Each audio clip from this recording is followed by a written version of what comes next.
The rate of childhood obesity has quadrupled in this country since the early 1960s, rising to more than 20% currently. This is a problem. Overweight and obesity in childhood has led to a rise of type 2 diabetes in kids and is linked to poorer health outcomes in adulthood as well. Why has this happened? There's room for blame to go around. An increasingly sedentary lifestyle, socioeconomic disparities and food deserts, sleep disruption, baby formula.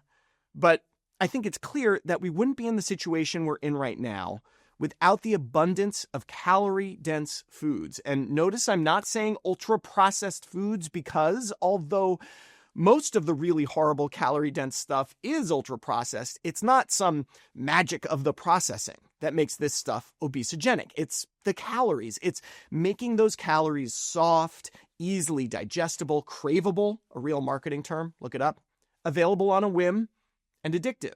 Now, RFK Jr.'s Make America Healthy Again strategy document flags the issue with ultra-processed foods, but suggests some pretty anemic steps moving forward. A better definition of what ultra-processed means, whole foods and nutrition programs, food labeling, and a suggestion of some changes to marketing guidelines that may come in the future. It doesn't look like there will be any mandates regarding manufacturing or portion sizes or outright bans. In other words, I think RFK is right in identifying a problem here. I think the solutions proposed will do little except to nibble around the edges. So, what else do we have in our toolbox to turn around the epidemic of childhood obesity? It's time to talk about Ozempic for kids.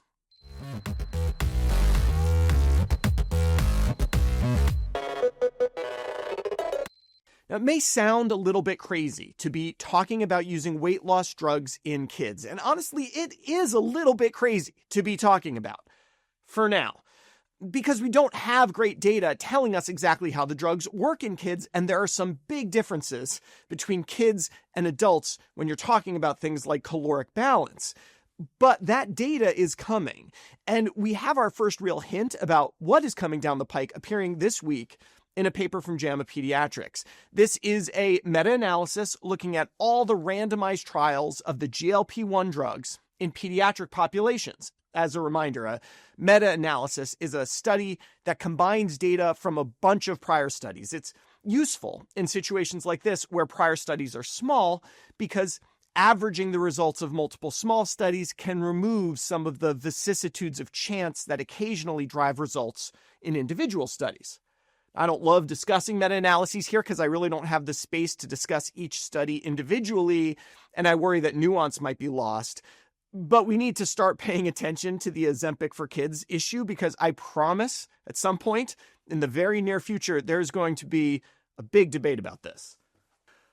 Back to the paper, we have had 18 randomized trials in the under 18 crowd, 11 in kids with obesity, 6 in kids with type 2 diabetes, and 1 in kids with prediabetes. And I want to point out that most of the data here comes from studies of exenatide and liraglutide, two older, less potent GLP-1 drugs. Only one trial looked at semaglutide, Ozempic, in kids, and none so far have examined tirzepatide, Mounjaro.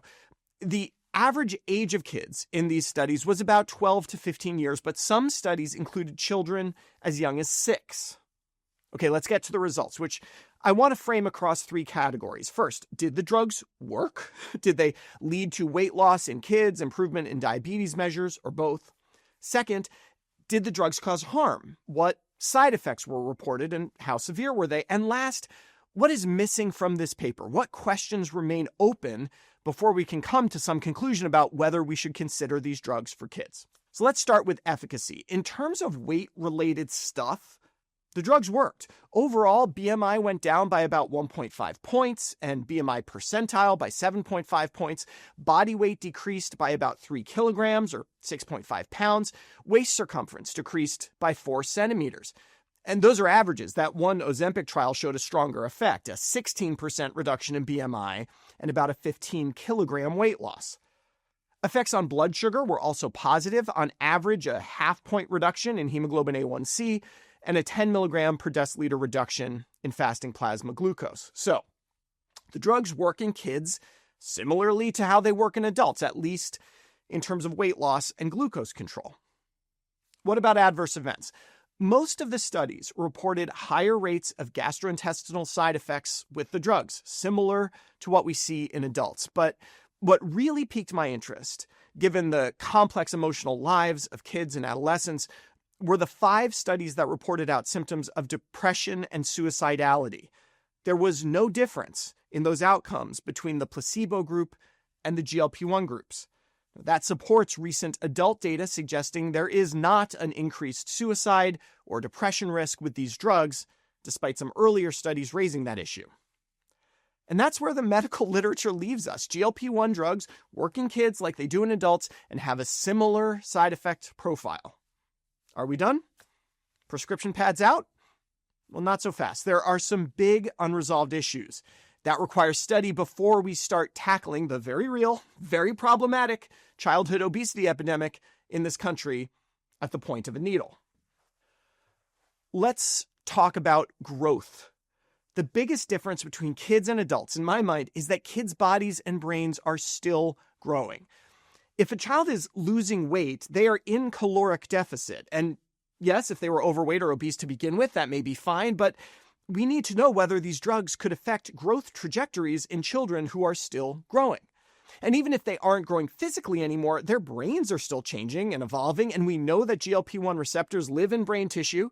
That might be how they work, in fact. And we need to study exactly what the implications are for kids' developing brains.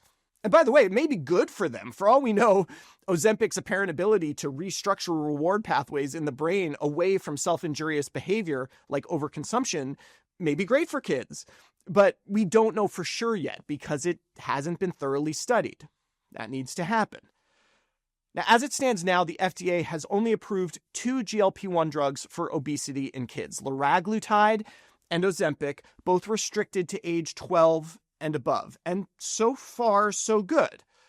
And let's be honest, the track record for these drugs has been pretty remarkable.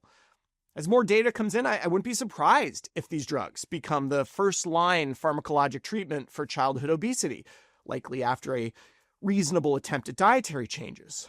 There will be resistance, no doubt. These are, for now, injectable medications, and that's something that a lot of kids and their parents will not be eager to administer. But oral formulations are on the way.